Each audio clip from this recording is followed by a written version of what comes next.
नमस्कार दोस्तों, स्वागत है आप सभी लोगों का ऑनलाइन क्लास में। जिलेवार अध्ययन में हम लोग टिहरी ज़िले के बारे में पढ़ रहे थे। लास्ट टाइम मैंने जो क्लास दी थी उसमें आपको टिहरी के बारे में बताया था। टिहरी ज़िले में कुछ चीज़ें छूट गई थी, तो उससे आगे आज हम कंटिन्यू करेंगे। इससे पहले मैं आपको कुछ बातें बता दूं दोस्तों। दरअसल दोस्तों, जो यूट्यूब है, यूट्यूब ने क्या किया है कि अपनी कुछ सेटिंग बदल दी है। अब वो सेटिंग क्या बदली है कि जैसे हम आप लोगों को मेल कर देते थे, है ना, मेल कर देते थे, जो प्राइवेट वीडियो मेल करते थे वो लिंक अब नहीं आ रहा है।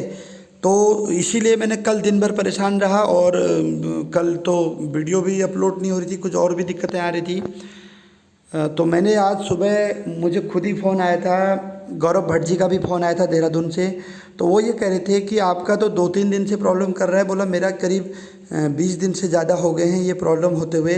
और वो कह रहे थे कि मैंने क्लास बनानी ही बंद कर दी, क्योंकि वो सीधे जो है प्राइवेट वीडियो देते थे।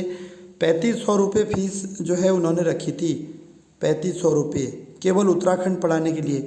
वीडियो क्लास देते थे, बोर्ड पे पढ़ाते थे और उसी का सीधे फिर जो है प्राइवेट करके मेल कर देते थे। ठीक है, तो अभी उन्होंने बोला है कि कुछ स्टूडेंट मैं आपको दूंगा। दरअसल स्टूडेंट ने उन्हें फ़ीस जमा कर रखी है, तो वो क्लास नहीं दे पा रहे हैं इसी वजह से। तो स्टूडेंट वो देने वाले हैं, कुछ स्टूडेंट, तो फिर उनको हम लोग अनलिस्टेड करके वीडियो दे देंगे, इस प्रकार से प्लान है। और भाई मैंने कहा कोई बात नहीं, मैं पढ़ा दूंगा। तो दोस्तों ये चीज़ मैं आपको बताऊं, तो जो लोग मुझे, जैसे आप लोग मैसेज कर रहे हो कि सर मेल कर दो, 19वीं क्लास मेल कर दो, 20वीं क्लास मेल कर दो, 21वीं क्लास मेल कर दो, ऐसे आप बोल रहे हो ना। तो दोस्तों वो संभव नहीं है जब तक यूट्यूब इसका सॉल्यूशन नहीं करता है। वैसे कई यूट्यूबर ने इसका सॉल्यूशन भी दे रखा है, बट जो लिंक वो बता रहे हैं वो खुल नहीं रहा है। ठीक है, तो ये कल दिन भर इसी में परेशान हो गया था, पगला जैसा गया था, तो इसकी वजह से क्लास भी नहीं दे पाया आपको। एक चीज़ मैं आपको बता दे रहा हूँ, अभी कल से डेली का ये रहेगा कि 12 बजे एक क्लास आपके पास आएगी। ठीक है, और 12 बजे से, ध्यान से सुन लीजिए मेरी बात भाई, जिसके पास अगर पढ़ने का टाइम नहीं है तो वो ना पढ़े, वो मेरा प्रॉब्लम नहीं है। ठीक है, वैसे भी कौन सी कोई बड़ी फीस ले रहा हूँ। ठीक है, मैं आपको बता दूँ 12 से रात के 12 बजे तक आपके पास समय है, आपको जो है नोट्स बना लेने हैं। और आज मैं आपको बता दूं, आज मैं 2 क्लास आपको दूंगा। एक आज अभी ये 12 बजे के आसपास डाल रहा हूं, और एक मैं कोशिश करूंगा कि रात होते होते एक क्लास और दूंगा। तो दोस्तों जो बाद में मुझे बोलते हैं कि मेल कर दो, लिंक खोल दो, वो सब नहीं होगा, अभी बता दे रहा हूँ आपको। और क्योंकि दोस्तों मैं आपको एक चीज़ बताऊँ कि हमारी क्लास में बहुत सारे ऐसे स्टूडेंट हैं जिन्होंने, जो सोचते हैं यार ये कुछ नहीं बोलेगा। दरअसल मैंने कहा लॉकडाउन है, कोई बात नहीं, 1-2 महीना करीब उनको हो गए, 1.5-2 महीना हो गया क्लास देखते देखते, फीस देने का नाम नहीं।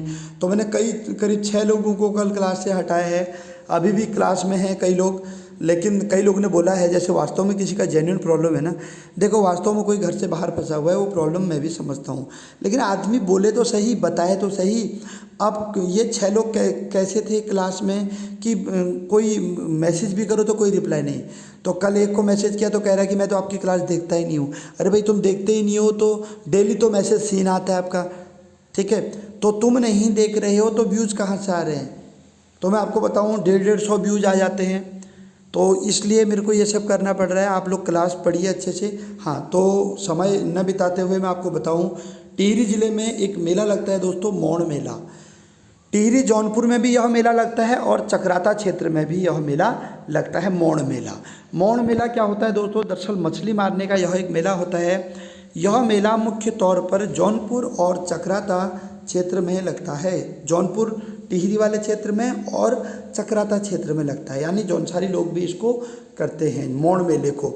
तो सामूहिक तौर पर मछली मारने का यह एक मेला है। तो एग्जाम में ऐसा आता है दोस्तों कि मौड़ मेला किस नदी पर लगता है, तो दोस्तों वह लगता है अलगाड़ नदी पे। 2017 में ये क्वेश्चन पूछा गया था, कौन सी नदी पर मौड़ मेला लगता है। मौड़ को मछमौड़ भी कहते हैं दोस्तों, एक ही बात है।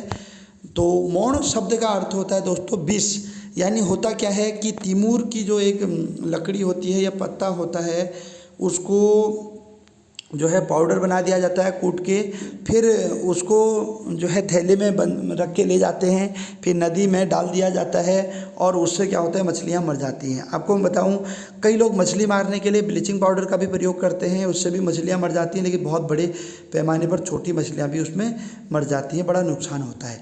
तो मछली मारने का यह मेला है अलगाड़ नदी पर लगता है। ठीक है, मौन उत्सव 3 प्रकार का होता है। जो इम्पोर्टेंट चीज़ है दोस्तों आपको बता रहा हूँ। पहला है मच्छी मौन यानी मच्छमौन, लगभग प्रतिवर्ष लगता है। दूसरा है दोस्तों जात्रा मौन, बहुत इंपॉर्टेंट है, जातर मौन या जात्रा मौन। दोस्तों प्रति 12 वर्ष में एक बार यह मेला लगता है और बहुत ही फेमस है। तीसरा है दोस्तों औधी मौन। औधी मौन अब नहीं लगता है, सामंतों के शक्ति प्रदर्शन का साधन होता था। सामंत मतलब जो जैसे एक प्रकार से समझ लीजिए राजा ही समझ लीजिए, जो तानाशाह होते थे उनका अपना शक्ति प्रदर्शन का ये एक साधन होता था आदि मौन या औधी मौन मेला। अगला दोस्तों नोट मैंने आपके लिए किया है यहाँ पे टिहरी जिले में ही कुमाऊं के गेवाड़ घाटी में भी यह लगता है। एक चीज़ और बता रहा हूँ दोस्तों, जो चीज़ें ज़िले में यहाँ पे छूट भी जाएंगी आपको चिंता करने की ज़रूरत नहीं है। परीक्षा वाणी तो मैं आपको पढ़ाऊँगा अभी पूरा, ठीक है। सारी चीज़ें आपकी कंप्लीट, जैसे कुछ मेले हैं, कुछ मेले में यहाँ जिक्र कर दूँगा, तो कुछ मेले वाला चैप्टर अलग से है तो वो मैं आपको पढ़ाऊँगा। मेरी तरफ से कुछ भी नहीं छूटेगा, बस आपको पढ़ना है। कुमाऊं में गेवाड़ घाटी में भी यह मेला लगता है दोस्तों। ऐसा ही मचमौन मेला कुमाऊं के गेवाड़ घाटी में भी लगता है। अब कई लोगों के दिमाग में ये प्रश्न आ रहा होगा गेवाड़ घाटी कहाँ है। दोस्तों गेवाड़ घाटी वह है, इस प्रकार से समझिए, ये आपका द्वाराहाट है रानीखेत के आगे, उसके आगे ये आपका रानीखेत के, ये रानीखेत हो गया। इस तरफ जो पश्चिम में है दोस्तों चकुटिया है। ये देखिए ये चमोली से ये रामगंगा नदी आ रही है, तो चकुटिया से होते हुए रामनगर तक का जो क्षेत्र है दोस्तों, मासी भिकियासैंण, ये जो क्षेत्र, यानी ध्यान से सुनिए, अल्मोड़ा जिला का वो हिस्सा जो नैनीताल से लगता है, एक तरीके से ऐसे भी समझ सकते हो आप। बीच में चकुटिया, मासी, भिकियासैंण, पश्चिम वाला जो हिस्सा लगता है दोस्तों रामगंगा, पश्चिमी रामगंगा नदी जहाँ से बहती है उसको गेवाड़ घाटी कहते हैं। तो वहाँ पर रामगंगा नदी पर भी यह मेला लगता है दोस्तों। ये कौन सी रामगंगा है? पश्चिमी रामगंगा, और जो पिथौरागढ़ में है वो है पूर्वी रामगंगा। तो वहाँ पर इस मेले को कहते हैं डह उठाना। क्या बोला जाता है? डह उठाना दोस्तों, ये भी इम्पोर्टेंट है। अगला दोस्तों आपको बता रहा हूँ टिहरी के बारे में, गंगू रमोला। एग्जाम में आ सकता है गंगू रमोला कौन था। तो दोस्तों गंगू रमोला सैम मुखेम क्षेत्र में रहने वाला जो है एक व्यक्ति था गंगू रमोला। तो रमोली गढ़ का वो मालिक था दोस्तों, बहुत ही वीर था, इसलिए इम्पोर्टेंट है। और प्राचीन जो गाथाएं हैं उसमें इसका वर्णन है गढ़वाल में, गंगू रमोला। तो सैम मुखेम मैंने आपको बताया था टिहरी में वो क्षेत्र था, तो सैम मुखेम क्षेत्र का मालिक था ये, और उसका एक पुत्र था सिदुआ बिदुआ। दोस्तों वर्तमान में इस क्षेत्र में लोक देवता के रूप में यह पूजा जाता है। जैसे कुमाऊं में कतूरी देवता पूजे जाते हैं, ऐसे ही गंगू रमोला की पूजा की जाती है। ठीक है, तो गंगू रमोला कहाँ का था दोस्तों? वो सैम मुखेम यानी टिहरी भिलंगना क्षेत्र का, ऐसा भी आप कह सकते हैं। सिदुआ बिदुआ उसका बेटा था। दोस्तों अगला क्वेश्चन आपके लिए है, बैंक ऑफ गढ़वाल की स्थापना किसने की थी? बहुत इंपॉर्टेंट क्वेश्चन है दोस्तों। बैंक ऑफ गढ़वाल की स्थापना कीर्ति शाह ने की थी। उसके बाद दोस्तों टिहरी में प्रथम कृषि बैंक की स्थापना किसने की थी? तो दोस्तों टिहरी में प्रथम कृषि बैंक की स्थापना 1920 ईस्वी में नरेंद्र शाह द्वारा की गई थी। याद रखिएगा, दोनों क्वेश्चन महा इंपॉर्टेंट है दोस्तों। चलिए आगे बढ़ते हैं। ऑपरेशन गगन शक्ति क्या है दोस्तों? बहुत ज़्यादा इंपॉर्टेंट है, खास तौर पे आने वाले एग्जाम की दृष्टि से ये क्वेश्चन बहुत ज़्यादा जो है इम्पॉर्टेंट बनता है। चलिए देखते हैं ऑपरेशन गगन शक्ति क्या था दोस्तों। ऑपरेशन गगन शक्ति पहले मैं आपको बताता हूँ दोस्तों क्या था, अभी भी चलता है इस नाम से, लेकिन दोस्तों 2018 में एक स्पेशल चलाया गया ऑपरेशन गगन शक्ति।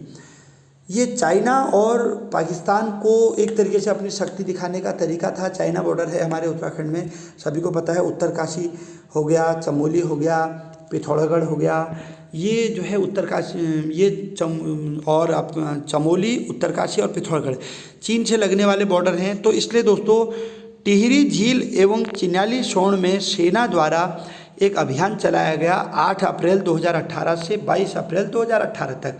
वो खाली आपसे 2018 करके पूछ सकता है। ऑपरेशन गगन शक्ति जो है कब चला था? 2018 में चला था। टिहरी झील और चिन्याली सोन में सेना द्वारा चलाया गया यह एक अभियान था। और दोस्तों आगे बढ़ते हैं, एक नया क्वेश्चन आपके लिए मैंने फिर लिखा है दोस्तों। केम्प्टी जलप्रपात, केम्प्टी फॉल जो आप जानते हैं कहाँ है, मसूरी के पास में, लेकिन जिला टिहरी में आता है दोस्तों, ध्यान रखिएगा। आधा मसूरी देहरादून में है तो आधा टिहरी में है। केम्प्टी जलप्रपात पर डाक टिकट कब जारी किया गया?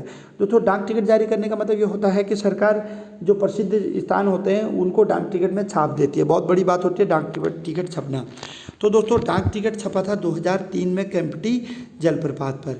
सबसे अधिक समय तक काला पानी की सजा पाने वाले व्यक्ति कौन थे? दोस्तों ये भी टिहरी के थे, इंद्र सिंह नयाल जी। ठीक है, चलिए आगे बढ़ते हैं दोस्तों। जनपद उत्तरकाशी, उत्तरकाशी जिले की एक अपने आप में बात है दोस्तों। इस जिले के बारे में मैं आज अभी आपको बताऊंगा। जनपद उत्तरकाशी के बारे में हम पढ़ेंगे। तो दोस्तों इसके बारे में अच्छे से नोट से बना लीजिएगा। इस जिले के बारे में हम पढ़ेंगे। इसका प्राचीन नाम था दोस्तों बाड़ाहाट या सौम्य काशी। बाड़ाहाट भी आ सकता है ऑप्शन में, सौम्य काशी भी आ सकता है, दोनों एक साथ नहीं आएंगे। दोस्तों 24 फरवरी 1960 को यह जिला बना था। कब बना था? 24 फरवरी 1960 को। और दोस्तों मैं आपको बता दूं, टिहरी से अलग करके, यानी टिहरी का एक हिस्सा तोड़ करके आप अगर मैप देखोगे कभी तो इस प्रकार से उत्तराखंड का मैप है। तो जो ये वाला हिस्सा है दोस्तों ये उत्तरकाशी है, इस प्रकार से टिहरी इतना बड़ा, ये पश्चिम का यानी पूरे गढ़वाल का पूर्वी हिस्सा अंग्रेजों ने ले लिया था, पश्चिम पूरा टिहरी में था। तो दोस्तों टिहरी को तोड़ करके उत्तरकाशी जिला बनाया गया था। एक बात और बता दूं दोस्तों, 1960 में 3 नए जिले बने थे। टिहरी से उत्तरकाशी बना था दोस्तों, और पौड़ी से चमोली बना था। ये क्वेश्चन बीपीडीओ में आ भी गया था कि चमोली जिले का सृजन कब हुआ, 1960 में। और टिहरी से क्या बना? उत्तरकाशी। और दोस्तों अल्मोड़ा से बना पिथौरागढ़। तो 4 जिले पहले थे, तो 3 ये बने, तो टोटल 1960 में 7 जिले हो गए थे। उसके बाद 1969 में गढ़वाल मंडल बना।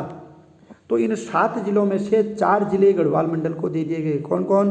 टिहरी, उत्तरकाशी, पौड़ी और चमोली। और 3 रह गए हम कुमाऊं के पास। फिर आगे बढ़ते गए। ठीक है, चलिए आगे बढ़ते हैं दोस्तों। स्कंद पुराण में कलयुग की काशी इसको कहा गया है। ओके, तो दोस्तों उत्तरकाशी की बात कर रहे हैं, तो ये भी मैंने आपको पहले भी बता रखा है, स्वतंत्रता संग्राम में फिर बता रहा हूँ। यहाँ पर एक स्थान है दोस्तों, नाना साहेब का बाड़ा। नाना साहेब का बाड़ा कहाँ है? अगर एग्जाम में आएगा तो दोस्तों आप कहेंगे उत्तरकाशी में है। दोस्तों क्यों है वो भी बताता हूँ। इसका एक और नाम है दोस्तों धौंदू का उड्यार। धौंदू, दरअसल दोस्तों धौंदू शब्द कहाँ से आया मैं आपको बताता हूँ। आप लूसेंट में पढ़िएगा, लूसेंट सामान्य ज्ञान में। जो नाना साहेब थे, नाना साहेब ने 1857 की क्रांति में कानपुर का नेतृत्व किया, नाना साहेब ने। तो नाना साहेब का जो वास्तविक नाम था वो था धौंदू पंथ, धौंदू पंथ या धौंदू पंथ। और दोस्तों उनका एक सेनानायक था या फिर मुख्य था तात्या टोपे, आपको पता होना चाहिए। रामचंद्र पांडुरंग उनका नाम था, है ना। तो ये धौंदू पंथ उनका वास्तविक नाम था नाना साहेब का। तो उनके नाम पे धौंदू का उड्यार भी इसको कहा जाता है, उत्तरकाशी में है दोस्तों। दरअसल 1857 में नाना साहेब उत्तरकाशी में जोगी का भेष धारण करके रहे थे। मैंने आपको स्वतंत्रता संग्राम में उत्तराखंड का योगदान वाले चैप्टर में भी इसको पढ़ाया है। अजय राउत जी ने इसको अच्छे से समझाया है। तो नाना साहेब का बाड़ा कहाँ है, धौंदू का उड्यार कहाँ है, आप समझ लीजिएगा। हर की दून का प्रवेश द्वार किसे कहा जाता है दोस्तों? बहुत इंपॉर्टेंट है। हर की दून क्या है दोस्तों? हर की दून एक बुग्याल है। ठीक है, हर की दून एक बुग्याल है। बुग्याल वाला कॉन्सेप्ट आपको अलग से पढ़ाऊंगा, मैं बोल रहा हूँ। भले ही मैंने बहुत सारे बुग्याल यहाँ पे लिख दिए हैं, उसके बावजूद भी आपसे कह रहा हूँ बुग्याल के नोट्स आपको अलग दूंगा।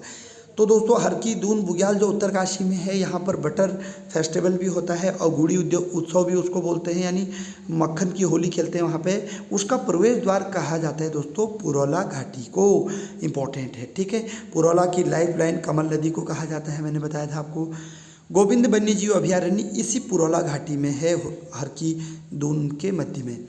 और दोस्तों यहाँ पर एक चीज़ आपको और बताता हूँ, एक है स्नो लेपर्ड प्रोजेक्ट और एक है टाइगर प्रोजेक्ट। तो दोस्तों स्नो लेपर्ड जो प्रोजेक्ट है वो यहीं चलाया जा रहा है। कहाँ पर? वो चलाया जा रहा है गोविंद वन्यजीव अभयारण्य पर। आपको पता होना चाहिए गोविंद वन्यजीव अभयारण्य की स्थापना कब हुई थी? 1955 ईस्वी में पहला वन्यजीव अभयारण्य था दोस्तों। चलिए आगे बढ़ते हैं। 7 वन्यजीव अभयारण्य हमारे पास और 6 नेशनल पार्क हैं। गोविंद के नाम से नेशनल पार्क भी है उत्तरकाशी में और अभयारण्य भी है, वाइल्ड लाइफ सेंचुरी जिसको बोलते हैं। एशिया का सबसे ऊंचा वृक्ष कहाँ पे है? ऐसे क्वेश्चन आ सकता है दोस्तों आपके लिए। तो एशिया का सबसे ऊंचा जो वृक्ष है मोरी ब्लॉक में किरौली गांव में है दोस्तों। वो भले ही गिर चुका है टोंस नदी के किनारे। 2007 में यह जो वृक्ष है चीड़ का वृक्ष था, यह गिर गया। और दोस्तों इस वृक्ष की ऊंचाई थी वो थी हमारी जो है 61 मीटर। कितनी? 61 मीटर। मैं लिखना भूल गया लेकिन आप ध्यान दीजिएगा 61 मीटर की ऊंचाई जो है इस वृक्ष की थी। तो दोस्तों भागीरथी नदी, हाँ ये टोंस नदी पर यह है दोस्तों सबसे ऊंचा वृक्ष है। 2007 में यह गिर गया था। अब इसकी समाधि बनाई गई है इस वृक्ष की वहाँ पे। दोस्तों भागीरथी नदी पर स्टील का बना एक जो है ब्रिज है, बहुत ही इंपॉर्टेंट क्वेश्चन बन सकता है दोस्तों यहाँ से। बहुत फेमस ब्रिज है, आर्च ब्रिज उसको कहा जाता है। स्टील का बना हुआ यह ब्रिज है। तो दोस्तों आपको एग्जाम में आ सकता है कि स्टील का बना हुआ आर्च ब्रिज कहाँ है? दोस्तों चिन्याली सोन में उत्तरकाशी में भागीरथी नदी पर यह है। और चिन्याली सोन में हवाई पट्टी भी है, आपको पता है, फेमस है। विश्वनाथ मंदिर के बारे में बात करते हैं दोस्तों। उत्तरकाशी में है।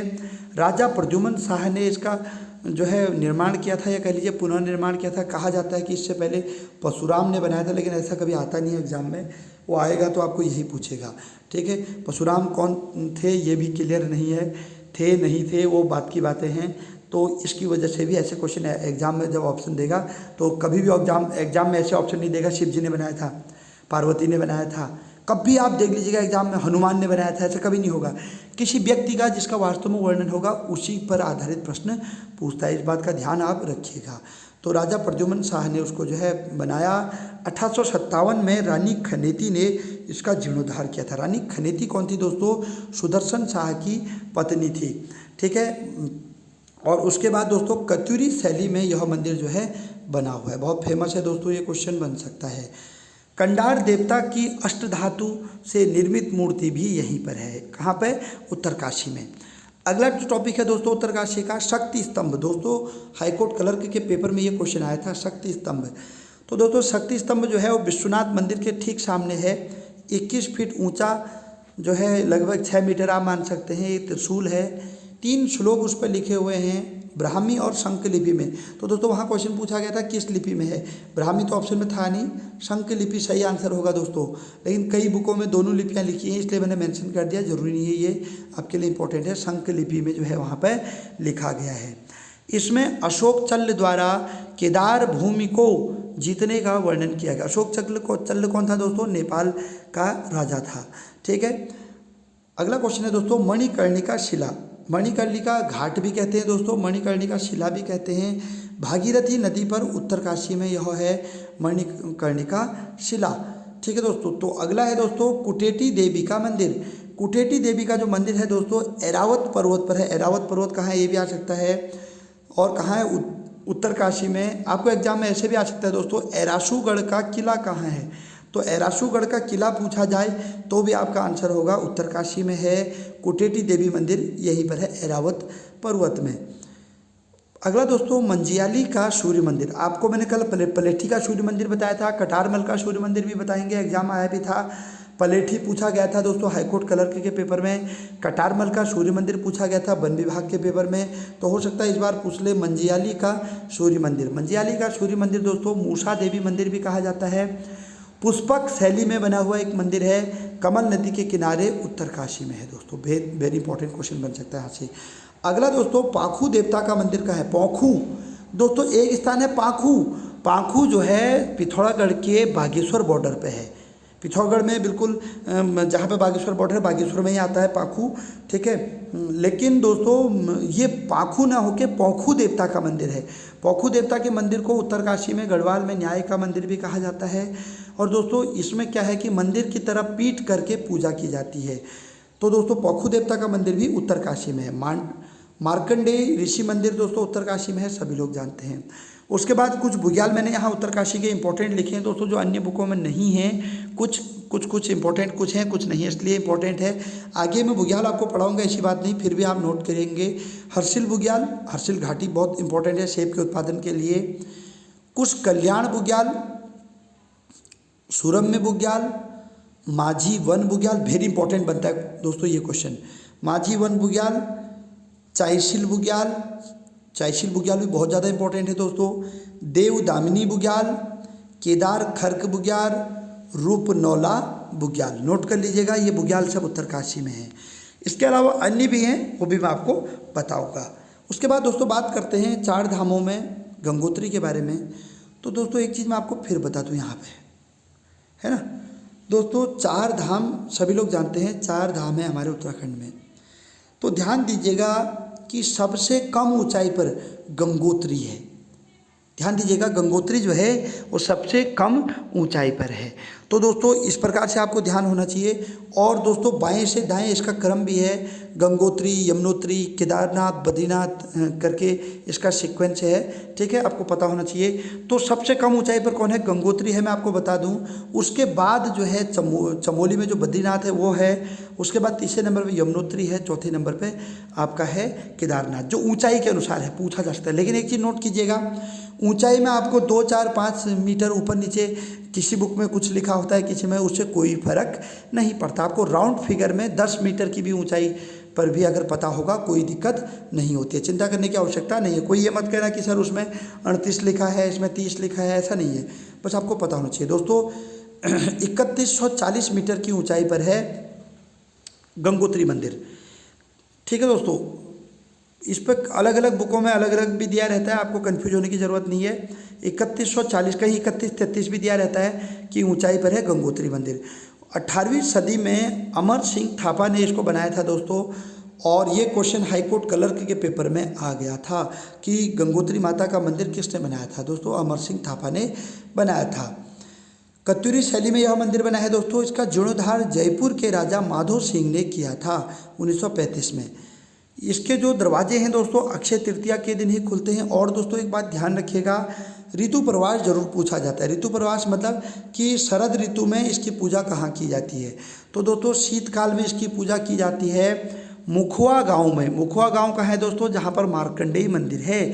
तो मुखुआ गांव के मार्कंडेय मंदिर में सर्दियों में इसकी पूजा की जाती है। ओके, अगला है दोस्तों जाह्नवी नदी के बारे में हमने यहाँ पर थोड़ा सा वर्णन कर रखा है। जाह्नवी नदी दोस्तों जाड़ गंगा का भी एक नाम है। और दोस्तों इस प्रकार से ऑप्शन ना आए तो मैं आपको बताऊं, जाह्नवी गंगा का भी एक पर्यायवाची है और जाह्नवी भागीरथी का भी पर्यायवाची है।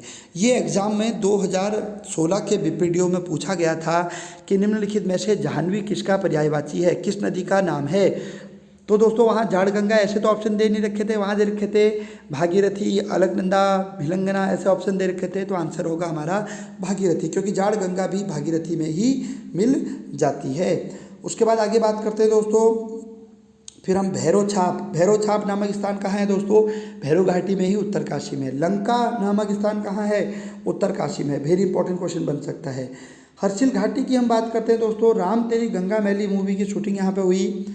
सेब के उत्पादन के लिए बहुत फेमस है दोस्तों। और हर्षिल घाटी में एक मंदाकिनी झरना है दोस्तों, याद कर लीजिएगा, मैं लिखना भूल गया, मंदाकिनी झरना। तो दोस्तों राम तेरी गंगा मैली मूवी की वजह से फेमस हुआ ये मंदाकिनी झरना। मंदाकिनी झरना कहाँ है दोस्तों? हर्षिल घाटी में है, उत्तरकाशी में। उसके बाद बात करते हैं दोस्तों यमुनोत्री की। तो यमुनोत्री की जो ऊंचाई है दोस्तों वो 3230 मानी गई है, ठीक है। और दोस्तों कई बुक में ये अलग भी होता है, इसकी ऊंचाई पर आप मत जाना, मेरे को भी इसमें डाउट लग रहा है, क्योंकि जिस बुक से मैंने ये नोट्स बनाए मुझे इस बुक में कई जगह त्रुटियाँ भी लगती हैं। कहीं कहीं तो मुझे ऐसा देखा कि यमुनोत्री की ऊंचाई 30-33 करीब है, 30 और सॉरी गंगोत्री की, यमुनोत्री की है 31-30 करीब, लेकिन कोई फ़र्क नहीं पड़ता दोस्तों, ठीक है।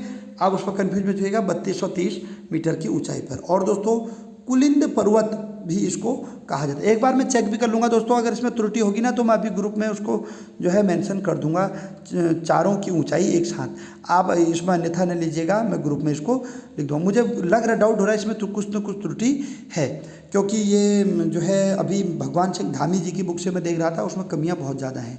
ठीक है, चलिए बात करते हैं आगे यमुनोत्री।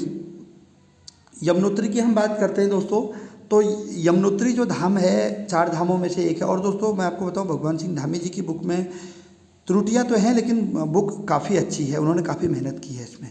ठीक है, तो दोस्तों लेकिन अब वही चीज़ है ना, त्रुटियों की वजह से दिक्कत हो जाता है कि अगर जिसको नहीं पता तो वो पकड़ नहीं पाता है, उससे समस्या आती है। तो दोस्तों आगे बात करते हैं कालिंदी नदी। दोस्तों एक चीज़ आपको बता दूं, यमुनोत्री का एक पर्यायवाची भी है कालिंदी। तो कालिंदी से एक कुलिंद बना हुआ है। अगर कभी एग्जाम में आ जाए कुलिंद पर्वत कहाँ है या कालिंदी पर्वत कहाँ है, कालिंदी नदी कौन सी है, तो दोस्तों वो बात है यमुना नदी की या यमुनोत्री की। यमुना नदी का उद्गम यमुनोत्री से ही हुआ है, आपको बता रखा है मैंने। 1919 में प्रताप शाह ने इसको बनाया था। पुनर्निर्माण महारानी गुलेरिया ने किया था बाद में। ठीक है, उसके बाद दोस्तों ये भी जयपुर की रानी थी महारानी गुलेरिया। ऋतु प्रवास जो होता है दोस्तों इनका, यानी शरद काल में खरसाली कहाँ है दोस्तों, उत्तरकाशी में है। खरसाली में शीतकाल में इसकी पूजा की जाती है। और दोस्तों यहाँ पर 3 अलग अलग कुंड हैं, मैंने लिखा नहीं है 3, लेकिन बता दे रहा हूँ। 3 गर्म कुंड हैं, जिन 3 कुंडों में से सबसे फेमस है सूर्य कुंड, 2014 के वीडियो के एग्जाम में आया था। उसके बाद दोस्तों है नेहरू पर्वतारोहण संस्थान। नेहरू पर्वतारोहण संस्थान की हम बात करें दोस्तों निम्न, तो 14 नवंबर 1965 को इसकी स्थापना हुई थी और इसके प्रथम प्रधानाचार्य थे ब्रिगेडियर ज्ञान सिंह। ब्रिगेडियर ज्ञान सिंह जो है इसके पहले प्राचार्य थे। और दोस्तों यही पर्वतारोहण संस्थान से बछेंद्री पाल ने भी शिक्षा ली और बहुत सारे लोगों ने जो है शिक्षा लेकर के फिर एवरेस्ट की चढ़ाई की। तो दोस्तों ये था उत्तरकाशी जिला। कई सारी चीज़ें और भी हैं, ऐसी बात नहीं है, लेकिन हम जब अन्य चैप्टर को पढ़ाएंगे परीक्षा वाणी से तो वहाँ आपकी ये चीज़ें कवर हो जाएंगी। एक नए ज़िले के साथ मैं आज शाम को फिर एक वीडियो बनाऊंगा दोस्तों, क्योंकि कल की भरपाई भी करनी है। तो इस प्रकार से जो है आज शाम को एक वीडियो हमारी और रहेगी। और दोस्तों एक चीज़ फिर बता रहा हूँ, नोट्स बना लीजिएगा और फिर दोबारा गुंजाइश नहीं रहेगी। बहुत कम कंडीशन ही ऐसी होगी कि मैं वीडियो को खोलूँगा। ठीक है, धन्यवाद। जय उत्तराखंड, जय देवभूमि। और दोस्तों ये चारों धामों की ऊंचाई को एक बारी में फिर से आपके लिए जो है लिख करके भेज दूँगा, आप चिंता मत कीजिएगा। धन्यवाद।